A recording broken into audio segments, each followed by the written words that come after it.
Hey everybody, Bill Faith back on Bill Faith Unfiltered. We have some bomb dropping that is going to be happening today. This is a good friend of mine and the goat of attorneys in the real estate investing space. And I've got something for you today. I just got my hands on this bad boy yesterday. This is the investor's blueprint to asset protection made simple. And those last two words right there are super important because look, if you're like me, I don't understand all that lawyer speak, mumbo jumbo. To me, it sounds like I don't know anything about that. That's not inside my genius zone. This gentleman, Jeff Hampton from STR Law Guys, makes it simple for us to understand. So without further ado, I'm going to bring Jeff up on the stage. There's a lot of things I want you to pay attention to here. Number one, we're going to go over the Corporate Transportation Act. We're going to go over asset protection. And if you have this book, and I've read it cover to cover, literally in the last day, I was up till about 1 o'clock in the morning. It's an easy read. It's like 140 pages. Super simple. But chapter 5, page 82, asset protection doesn't matter until it does. And I want you to think about this for a second. And this is the first sentence that you can see right here that I highlighted, right? And this is super important for all of you out there. As you build wealth, you become a bigger target for its removal from you.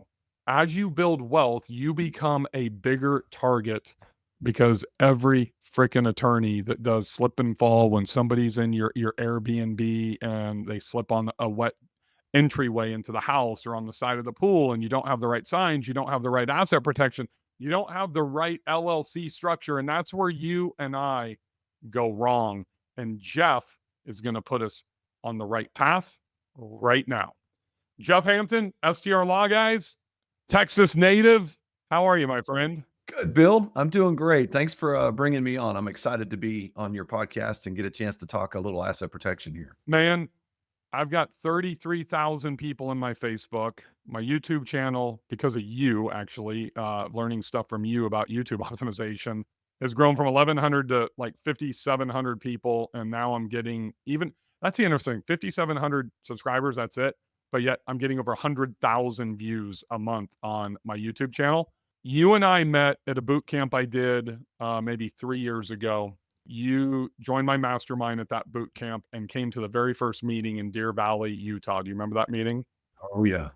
Yes, I do. Kenny Bedwell, who was in your accountability group, called me like a week ahead of time and said, "Hey, man, Jeff Hampton, do you know him?" I said, "Well, of course I know him. He's in my mastermind." But you and I I don't think we'd even spoken since, outside of maybe a group call or something like that, because it was so quick. It was like a month later or something. We were in Deer Valley. And I remember him saying, "Jeff just did a presentation on asset protection to our accountability group." And I kind of put you on the spot because I don't think we discussed it, if I remember the story correctly. We have like 55 people, 2 mega mansions in Deer Valley. I'm like, "Hey, Jeff, you and your wife, Lisa, were sitting kind of at the dining table behind the family room."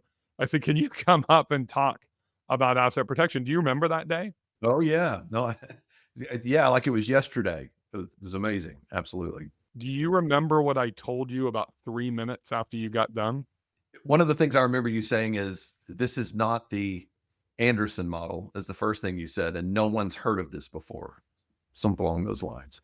100%. So I think the Anderson model for a lot of us that are entrepreneurs, put Airbnb and real estate on the side, is what we've done. Just layered LLCs into a holding company, right? Essentially. And that was one of them. And it was kind of what I call the linchpin or the tipping point of your system that's easily described in this book and that you've done for your clients that changed everything. The second thing is I said you need to fucking teach the entire industry how to do this, which you did. And so I'm excited for my community, for your community, for this book. It's available on Amazon now. It's the Investor's Blueprint, Asset Protection Made Simple. I just posted this in my Build Short-Term Rental Wealth group. It will be the best $9.99, literally less than $10 that you have spent this year. So Jeff, tell me the core of this book. That one chapter inside of, what is it, chapter 5, page 82, that one section stood out to me because I think, and I was in the same boat. I probably made my first million at 29, 30 years old. And I didn't think I was rich by any means. Probably didn't even know I was a millionaire, but I had no protection at that time. Now I have way better protection and I'm way wealthier, but I think a lot of people wait too long because they think, you know what, I don't have enough. I'm not ready for that. How do you handle that? Yeah, and this is the biggest thing that I the reason why I wrote this book is I saw the need in not just the industry, but for Airbnb, but also just generally in the real estate industry. People don't understand asset protection. There's so much misinformation. There's all these myths that are out there that people talk about. And I myself was looking where there are the resources here. Is there anything out there that looks like it's really breaking this down and helping people understand what the real risks are? And as I was looking at, through the landscape of other legal books that are out there, number one, there are a few of them, but they're written like a law school book that's written for someone who's been, and had a legal education and understands everything from the get go. And I said, no, no, no, we gotta simplify this. And as I was doing presentations, what would happen is I would get a chance to speak to just regular investors, and I realized the importance of breaking it down and simplifying it. That's part of the reason why the book's not too long. It's also the reason why I try to use visuals within the book and to try to keep it within a perspective of understanding, creating this awareness. And I'm going to tell you, as someone who brought lawsuits against short-term rental owners, not, just about 10 years ago or so, when I was bringing those premises liability lawsuits, I would see the lack of sophistication with so many real estate investors that are trying to build their portfolio. And, like I say in the book, you don't need it until you do. But once you do need it, it's too late. You can't turn around and try to slap everything together. That's the whole point of this book. My goal is that when people get to the end of the book, they've not only have an understanding of basic asset protection, but it's something they can take action on. There's points on there. I break down everything from basic LLC understandings. What are they good at? What are they not good at? We start talking a little bit about holding companies, and trusts, and understanding how the limited partnership can be your friend as you scale and you move your way up. And at the end, I want people to get to that point where even if they decide they're just going to use insurance, it's based upon good information and actionable content. That's the whole goal of this, and that's why I'm glad I was able to get it done. Well, there's so many nuances I think that people don't understand. Number one, an investor, in my opinion, I think a lot of people that watch this podcast or think this is maybe just for like short-term rental investors or real estate investors. It's really for anybody. Even if you're a W 2 and you own a vacation home and you make $300,000 a year, you should think about asset protection. What happens when the gardener, has an issue, drives off the back, cliff on your yard or slips and falls, somebody cleaning your pool or whatever it is? We still need that asset protection. It's not just for like a real estate investor, correct? So I'm glad you mentioned that. That's exactly right. So you think about it, people who are in the business of generating wealth, if you're trying to grow your wealth, there's really two aspects to it. One is your personal assets, things that are related to your family, your retirement, your brokerage accounts, things that you might have. We don't want greedy lawyers getting access to those when we are working within our business assets. And you say, well, I don't have a real estate portfolio. Well, maybe you're an entrepreneur, maybe you run a business, maybe you've got a side hustle, maybe there's several different things that you're working with. That's the doorway that if one bad thing happens, whether it's someone does get injured whether it's a property or whether it's your business or whether it's a breach of contract, something that really is big enough that could basically grab a hold of a lawyer to say, hey, what else does this guy have? What I'm going to do a full asset search on him. I'm going to see what else he owns. And I'm going to decide if I'm going to go after him and his LLC, or does he have charging order protection? Does he have the right type of LLC holding company set up? Or now I can't get to his personal assets because he's created this firewall between his business activity and his personal activity. That's the big misconception that a lot of people don't understand when it comes to asset protection.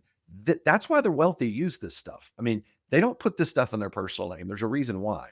And it makes you look poor. That's really one of the goals is if you are wealthy, $1 million net worth, $10 million net worth, $100 million net worth is when something happens and you used to be one of these guys, right? That we all publicly refer to as ambulance chasers, but you were this big corporate one in Texas. And if something happens with Bill, you're doing that asset search. And if you see that I don't have anything, then you're probably not going to come after. You're not going to waste your time, especially when you're a contingency based lawyer, right? Right. That's a reason why I'm always preaching about layered asset protection. And I talk about it in the book as well, which is to say, you want to have LLCs, you want to use trusts, but you also want to have insurance because in the United States, essentially what you're looking to do is when you set up your structure properly, you incentivize that greedy lawyer to go after your insurance now because the insurance now is the easy button for the lawyer as opposed to trying to suit through all the rest of this because you just said the key words contingency fee. That means the lawyer has to pay for all the lawsuit expenses out of their own pocket. And if they don't, they only make money if they recover. Well, if I look at you and I can't tell who actually either owns any of this stuff or it looks like you're poor on paper, number one, that's a higher risk for me as a lawyer. But secondly, on top of that, if you happen to have charging order protection because you've set that up properly, that's a term that essentially means even if I win the lawsuit against that LLC or that entity, I can't make you sell any of the assets within that LLC. Well, then you can wait me out. As an attorney now, I'm not interested in holding the bag. I mean, if I want to make sure that I get a recovery for myself and my client, that's where the insurance comes into play. And the layers there, the more you scale up your wealth, you need to make sure you're considering the corresponding scaling up of your protection. How do I or the listeners know one, know if I have charging protection, and two, if I don't, how do I get it? Yeah, so great point. So the number one misconception with LLCs is many times people say, just got this property or I have this business. The first question I ask is what state are you actually running this business or own the property in? Because the state law is so critical. It's key. So for example, in almost every state, I mean, there's only a handful of states in the country where you actually have charging order protection built into that state's LLC laws. You've got Wyoming, you've got Delaware, you've got Texas is a new one that's been added to that list. You've got a few other ones. Arizona can do that on the limited partnership statute. But most other states, if you just set up an LLC, no privacy, no charging order protection. And so people think they're protected until they get sued and then they find out they're not. There can be a forced sale order to allow that asset to be liquidated as part of the judgment. So how do you do it? Well, what you do is if you're in a bad state, let's say your state has poor laws, that's when we start talking about these holding company strategies that I break down in the book. And I want to be real clear, not everyone may need the limited partnership strategy. I talk about good, better, and best. Good is to have an LLC for a high risk asset. You need to make sure you do that and for your business. Better is to make sure you have a holding company strategy that actually gives you some privacy in charging order protection. Many times, if you're a small investor or you haven't quite grown your net worth yet, that can be a Wyoming LLC. That can be a Delaware LLC as a holding company. Nothing wrong with that. But once you really start to elevate your net worth, and particularly if they're in high risk assets like rental properties and things like that, that's when you can start going to the best structure where you use a limited partnership that I break this down in the book. And that limited partnership allows you to do really three big things. Number one, it gives you the same privacy and charging order protection as you would with the Anderson model, as you mentioned, the Wyoming LLC. But it also allows you to take care of your estate planning because it integrates a trust so that your actual estate is protected and you don't have to worry about a will contest or probate court or any of that. And then finally, if you get sued, if that lawsuit takes place, it allows the limited partnership to take 99% of all of your other assets and leave the lawsuit legally. So now you're diversified. You only have a small amount of your assets in the lawsuit. Everything else can move out and be managed. And so that is the area where I try to simplify that. I mean, you could spend just weeks and weeks trying to break down the understanding of all of that on the law. What I'm trying to do is make sure I give the high level of understanding. This works. It's been tested in court. And these are your options that you have based on your risk tolerance as you continue to increase your wealth. That separation between the limited partner and the general partner of that entity is the key to your plan, specifically for the more wealthy people that are there that Anderson's not doing, that, Brandon's not doing, that a lot of these other people inside of our industry and outside aren't executing, right? I mean, that's the mitigation down to that half of 1% of risk. That's exactly right. And here's why. I'm going to be real clear about this. If under the Wyoming LLC, and many of you are looking at this going, man, I'm not sure what he's talking about. That's the whole reason why I wrote this book. And that's the whole reason why I put out a lot of this content out here for free as well, to let people know there is something known as a fraudulent transfer analysis. So if you have, let's say you've got 7 or 8 properties or multiple businesses, if one of them gets sued and they're all under the same Wyoming LLC holding company, the problem is everything goes into lockdown mode. So imagine being in a 2-year long lawsuit and you're trying to settle this thing out, and you can't sell any of your assets during that period of time, it's going to close down your ability to get financing. It's going to throw off your ability, to qualify for different loans. And during that period of time it can be a pivotal thing. It can make it difficult for you to keep growing as an investor. That's the awareness I'm trying to let people know. The limited partnership structure provides you a solution where you won't get trapped if you end up in a lawsuit. I want to make sure everybody understands what you just said, because what I heard you say is if I have a Wyoming LLC or any LLC as a holding company, and I've got five assets that are going in, let's say that's one plumbing business and four short-term rentals, right? Or four pieces of real estate. And if I don't have that many assets, probably one of the things that you're going to do, if you know this is going to be a long term, 12-month to 36-month or 24-month lawsuit, is you're going to try to freeze income distribution, correct? Into that component. So think about that, folks. You have your business, plumbing business, you're making 200 grand a year, but then you have these four other assets. And let's say they're rental properties and the mortgage is $4,000 a month. You now don't have any money to operate your business, and you're not going to have $20,000 a month to be able to pay those mortgages. That is exactly right. And the problem is, there can be concepts that are true in principle, but sometimes if you don't roll them out the right way, if it isn't structured the right way, you can end up being paralyzed because if you try to move money around, let's say you use your example of the plumbing business and the short-term rentals. If you need to use any of the cash flow from one of those assets to help support the other, me as the personal injury lawyer that's suing you, I'm going to call that as a fraudulent transfer. I'm going to say, no, no, no, no, you can't do that because that money should be mine. If I win this lawsuit during this 2-year period, the judgment means I have a right to anything in that. And if from my perspective, if you start moving money around, I'm going to call that you're trying to escape that judgment by moving that money. And then the courts, it'll start a whole new process where the courts will actually then begin to do a full audit of all of your money movement. And that there's called clawback provisions where they can pull those funds back and those assets back into consideration. Talk about a mess. I mean, it's a disaster. The limited partnership allows you to avoid that because it allows that limited partner to exit the partnership post lawsuit. That's a lot of information in 19 minutes. There's no question. So I'm at home. I'm reading the book on my Build Short-Term Rental Wealth YouTube channel, watching this. I go check you out at STR Law Guys on YouTube or Instagram or whatever. And I've got two real estate investments, and neither of them are in a Wyoming LLC. Neither of them are in Texas or any of the other states that have charging order protection. What do I do? Can I move those? Yeah, so that's exactly right. The first thing you do, that's a wonderful example. Somebody reaches out to me, very common, and they say, "Jeff, here's where I'm at. I'm in a bad state. What do I do?"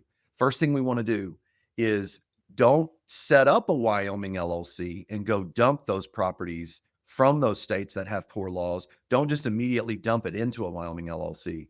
The order of operations matter. And I'm just going to be real clear. Even if you try to DIY this yourself, here's how this has to work. The first thing you want to do is you have to start by setting up an LLC in the state where that property is located. So if you got a Tennessee property, you're in the Smokies, you need a Tennessee LLC. And then you'll say, yeah, but Jeff, you're telling me Tennessee doesn't have the protection that's needed. It doesn't have privacy, doesn't have charging order protection. That's right. Which is why we then want to set up a holding company from one of those preferential states. And here's what you do. It will now be a single member Tennessee LLC. That single member is not held by you. It's now held by your preferential holding company. You're listed as the member on that holding company where you have total control, but the lawyer can't see you. And you now have charging order protection because you've structured it. And here's the best thing, it's scalable. You can add additional assets underneath that holding company. And by the way, and you also need the right insurance. And you and I have talked about this a lot with the mastermind and everyone else. The insurance companies have come out and said 72% of short-term rental owners and just real estate, particularly short-term rentals, not so much long-term rentals, they don't have adequate insurance. And many of them don't have any real insurance at all. So And I they're tell not, people, because they're not written into the standard policy. You have to get additional, right? that's right. You've got to do an insurance audit. The vast majority of people who get their first, particularly the first one or two short-term rentals, just get a second home policy. And I tell people all the time, go to page 60 to 90 in your policy, look for the exclusion section. If you see business or commercial use exclusions, you're not covered. I don't care what your agent says. Those are the kind of things that have to be audited because you wouldn't believe the number of calls I'll get from people throughout the year where they'll go, Jeff, something just happened. And I just got off the phone with my insurance company and they claim I don't have coverage for it. And I'll say, oh my gosh. And that's the moment you don't want to face because you didn't do a good look into your actual insurance. So that's the first place I would start. Man, Jeff, I mean, I've been really into the California fires and, like today I'm on News Nation talking about it. I did some other news stuff earlier, and the biggest thing that concerns me about that is the exclusions and the cancellations that were just dropped within 3 to 6 months because of, Governor Newsom's, policies with, no deforestation and the reservoir water reserves and stuff like that to be green. And a lot of people are gonna be found in a world of hurt, and it's really interesting that you bring that up. My biggest second biggest property I have in my STR portfolio, I just got the email for renewal from Proper Insurance 3 days ago, and it's in Banner Elk, North Carolina. That whole area was ravaged by the hurricane, and I expected some increase, but I just went from, like, $7,100 to 11,600. And my first thought is the same thing that every one of us, natural human inhibition is, "Holy smokes, I need to shop cheaper insurance. I need to look at State Farm," which I have, and I'll explain that in a second why, but, or Steadily or whatever the other options are, and I'm not saying anything negative about them at all, but I thought about Brianna Chavis, who she's in my inner circle. I don't know if you know who she is. She was the one that was flying from Tampa to Nashville for the SDR Wealth Conference last year, and her number one property in just outside of Tampa, Florida, burned down, and she had switched from Proper, like 2 weeks, 3 weeks previously to go with the lower cost insurance. So I think insurance is a huge deal, not only in your asset protection from a legality standpoint, but just from like fires, hurricanes. And we don't think about that enough. And folks, those of you that are out there, that's why I've got Jeff here early on a Saturday morning recording this, because this is so important and we don't pay enough attention to it.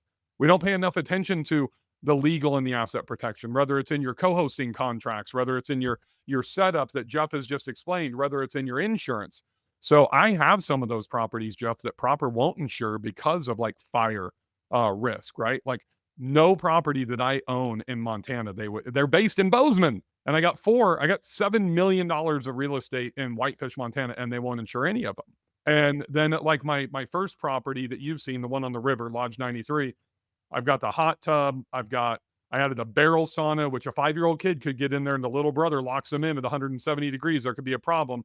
I added a glamping, a geodome. I've got kayaks for the river, which has current and rocky bottoms and that type of stuff. I've got stand-up paddle boards. I've got fishing gear to where little Tommy could take a fly fishing rod and hit his other brother in the eye with it, trying to cast it when he's never used it. I'm literally changing an indoor gas fireplace into a wood burning fireplace because that's what me and my wife want there. And that's more risk. All of these things, ice, not having heat tracks and stuff like that. And it's a combination of Jeff Hampton and Justin Ford for, the safety guy folks in this part of the conversation. But here's the deal. You want real protection. So what I did, like that property, Jeff, is with State Farm because Proper wouldn't insure it. But you know what I did do? I went back to State Farm and asked for a $2 million liability policy.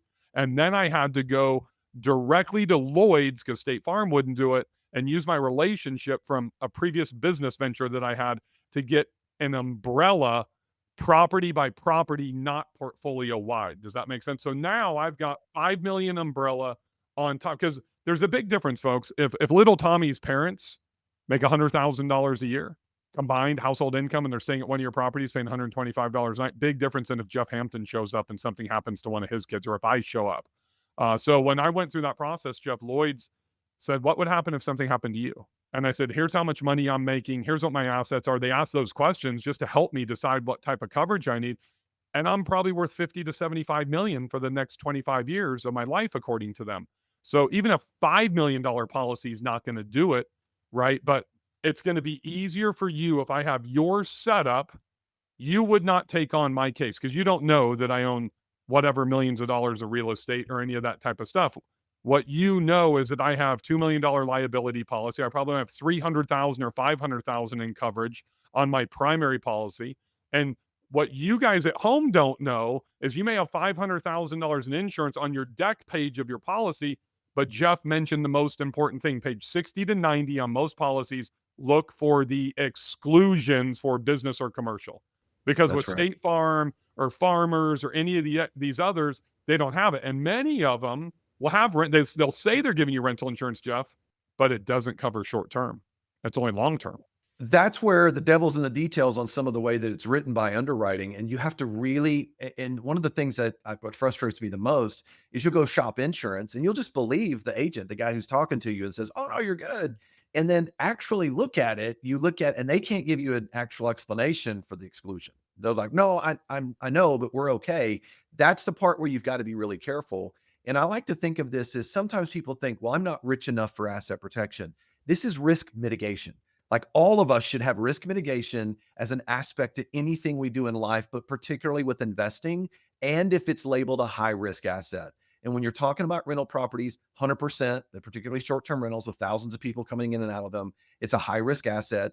And we would all be remiss if we don't take this risk mitigation into effect, which is why I love your strategy of what you did there with being able to kind of mix and match. Sometimes people go, well, I can't get the coverage. Well, then I'll just give up. No, you found a way to do that. Insurance is absolutely critical, as a critical component for asset protection. So that way you protect yourself with the entity side, what we talk about here on the plans that you can put in place.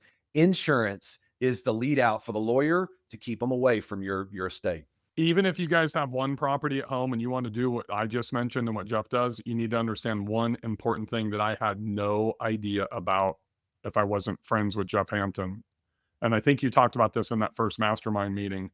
It's the alignment of exclusions. So I'm talking 3 policies on one property, right? And there has to be alignment of exclusion. So if that umbrella on my liability or the umbrella on my GL has different exclusions than the homeowner's policy, it's not going to scale all the way up, correct? I had no idea about that. Can you kind of break that down super quick for people that even just have one $500,000 property? Yeah, and so that's exactly right. So one of the things you have to do is when you go through your actual, no one wants to read your insurance policy, right? You go That's through it. why that's I don't mean to interrupt you, Jeff. I made the whole 29 minutes without interrupting you, which is like my biggest fault on a podcast. This is why, folks, we need a guy like Jeff on our team because we don't know how to interpret that stuff. Sorry.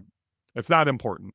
No, it's all right. But if you do go and look at it, what you'll see is it's broken up into kind of sections that discuss different areas. And you're right, all of them need to be in alignment, and none of them are.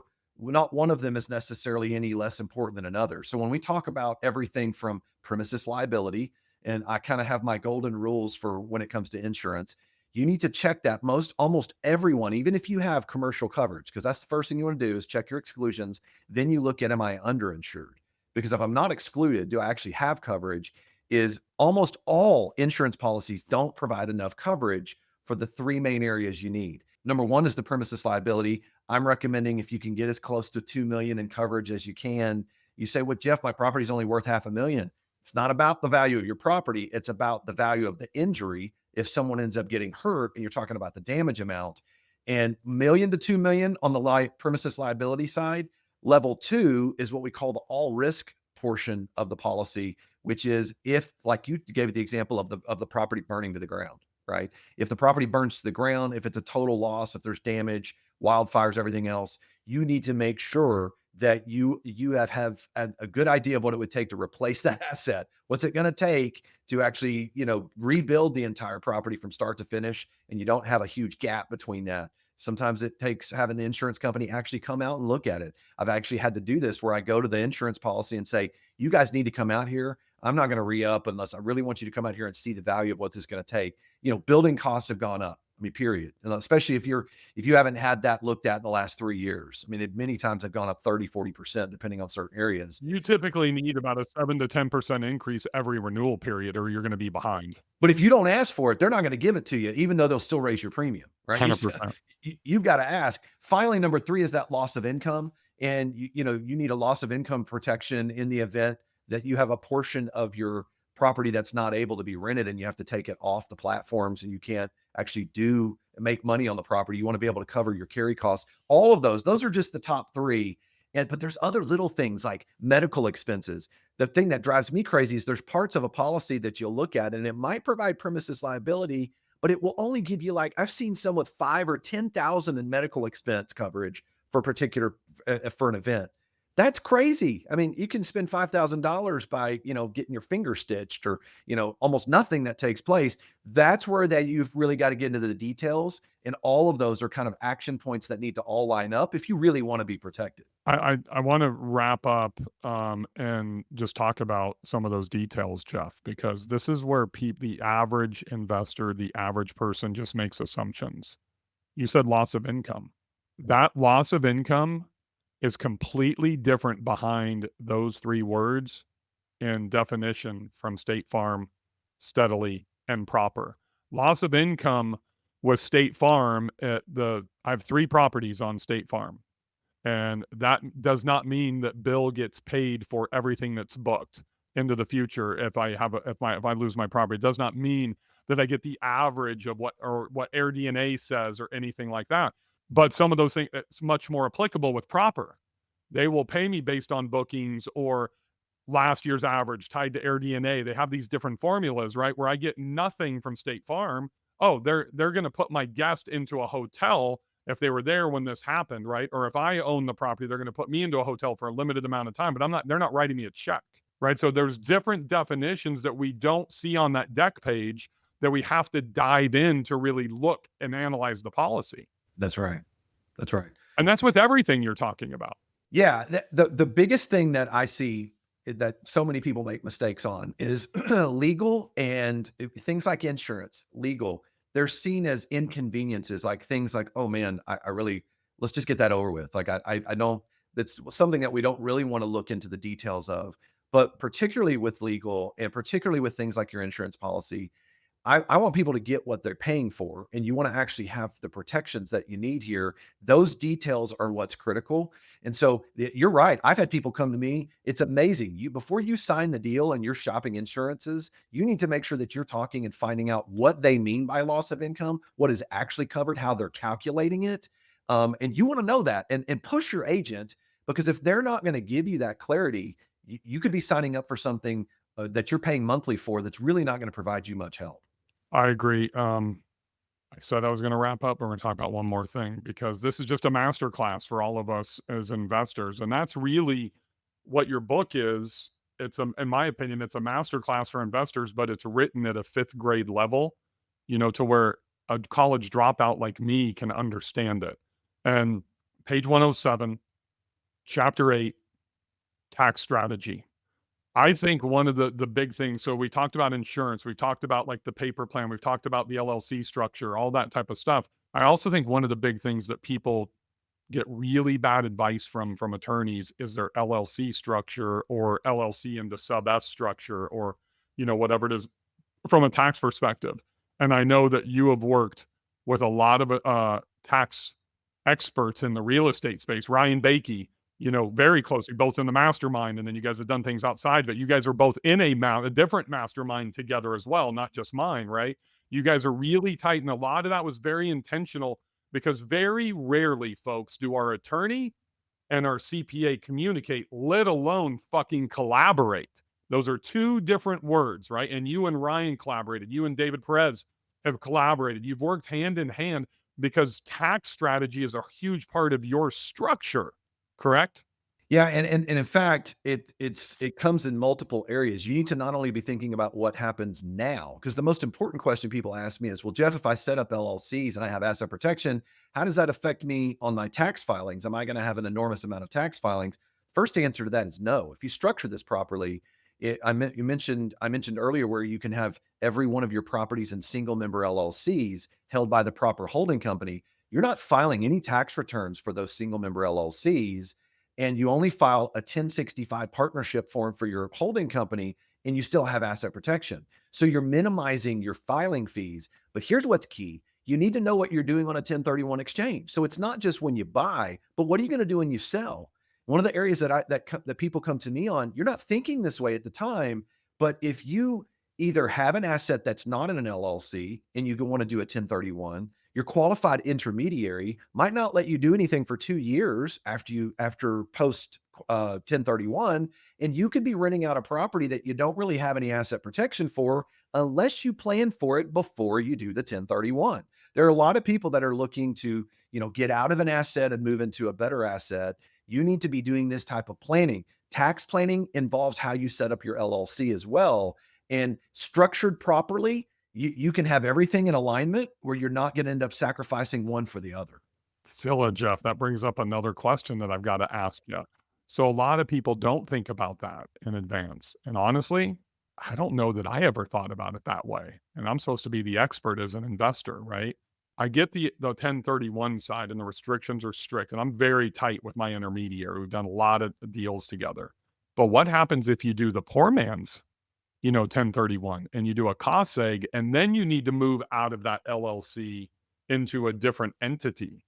How does that affect that? I don't know that answer, but there's a lot of people that do. I think I don't remember if Ryan's calling it the lazy man's or the poor man's 1031, but a lot of people are staying away from 1031 so they can access their cash and using the cost seg strategy to defer those taxes. Can you move an LLC when you're in the midst of a recapture, like in year 1, year 2, when the majority is going to be recaptured in 5 years in that period without triggering that recapture? So a lot of that's going to depend on, That's probably more of a tax question for Ryan, but I'm putting you on the spot. well, but I hate to give the lawyer answer on this, which is it depends. And the reason why I say that is because we want to see how the original LLC was structured, and then I want to get the CPA in the room. One of the things I like to do is I don't ever want to make those decisions that involve taxes in a vacuum. I'll tell potential clients, I'll say, hey, listen, who's your CPA? Do they know real estate? They understand the code here? Get them in the room. Let's get them on a Zoom call right now. Let's put all this together because I absolutely know what will protect your assets. And I have a pretty good idea of exactly, what's going to be done in terms of the tax side. But the nuances of moving one thing like that together, doing a poor man's 1031, and then yet using the LLC you have right now, here's what's key.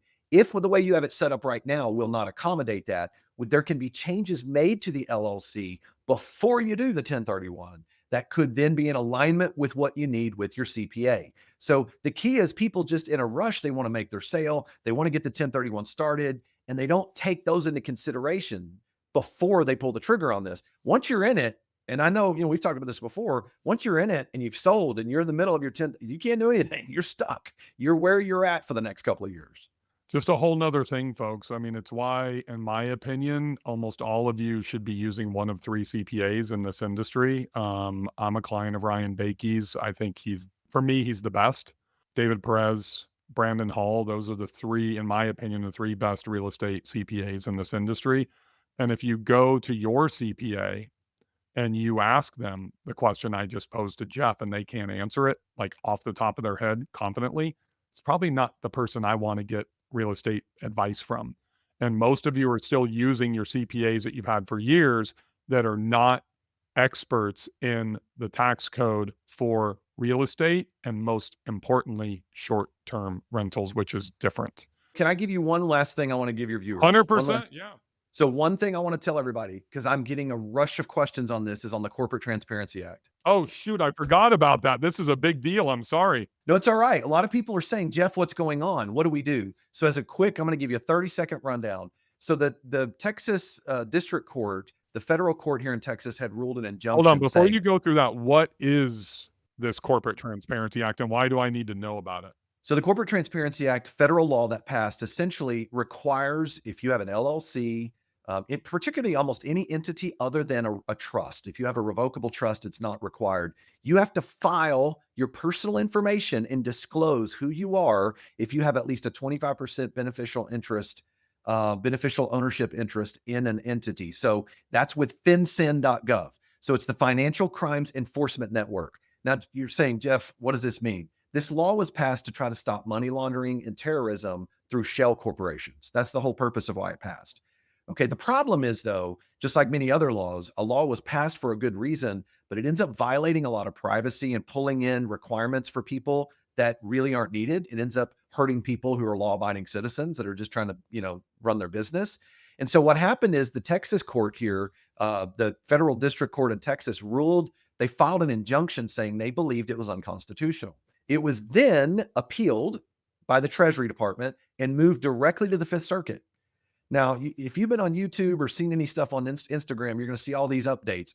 It seems like every couple of days, some lawyer or accountant is putting out all these updates, and it flip flopped a million times. The Fifth Circuit first ruled in the 3-court panel that it was unconstitutional. Then it was reversed.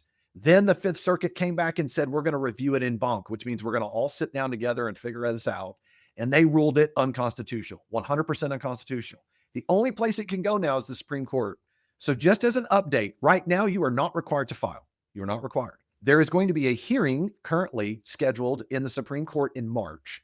Now, Trump has already kind of mentioned he's not really interested or in a hurry to do anything about the Corporate Transparency He Act. doesn't want to And release those tax returns. right, yeah, exactly. And he basically also kind of said, I'm not really interested. We may not even enforce it. He's kind of acted like he's not really all that concerned about it. But the reality of it is this: the Treasury Department, once Trump takes office, is going to have to decide, do they want to move forward with that appeal, or otherwise, as it stands right now, it's unconstitutional. So until we get to March, unless something else changes on this, there's no requirement to file. Now, some people say, Jeff, can I file? You can voluntarily. You can go to fincin.gov and you can file if you want to, but you are not legally required to do this. Does that mean a lawyer will get access to your information? No, this provision is only for the federal government to be able to gain access to it. Allegedly.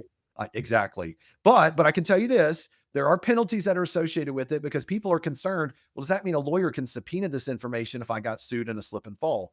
Absolutely not. The federal law creates this firewall between private actors and government actors in terms of getting access. But the biggest concern is this had penalties of $500 a day. It had all these crazy provisions that are in it. You do not have to file right now. I just wanted to set the record straight so that no one is in a panic mode or doing something they feel like they don't need to do. I was in a panic mode because one of my registered agents that I use in other states had sent me an email or a letter saying I had to apply by January 13th. And they're like, we'll do it for you. And I think it was like $49.